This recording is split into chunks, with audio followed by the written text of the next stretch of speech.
নামাজ এমন একটা ইবাদত, যে ইবাদত শুধু শারীরিক ইবাদত না, এটা কি আত্মিক ইবাদত, নৈতিক ইবাদত এবং আত্মশুদ্ধি।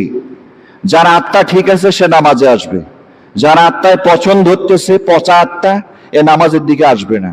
কথা বুঝতে পেরেছেন? যার নৈতিকতা ঠিক আছে, নীতি নৈতিকতা ঠিক আছে, সে নামাজের দিকে আসবে।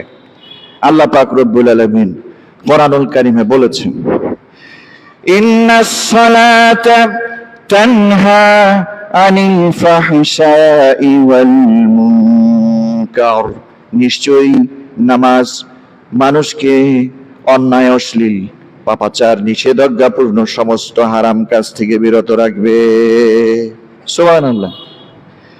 সমস্ত হারাম কাজ থেকে, সমস্ত অশ্লীল বেহাপনা কাজ থেকে কোন ইবাদত বিরত রাখবে? নামাজ।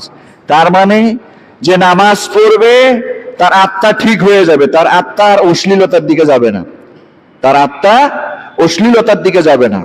অশ্লীলতা দেখলেই সে বাধা দেওয়ার চেষ্টা করবে, নিজেকে অশ্লীল কাজ থেকে, হারাম কাজ থেকে বিরত রাখবে।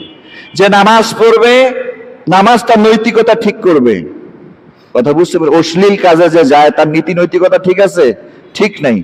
নামাজ এই অশ্লীল কাজ থেকে বিরত রাখে। তার মানে হচ্ছে নামাজ তোমার নৈতিকতা ঠিক করবে, তোমার আত্মার পরিশুদ্ধ করবে নামাজ।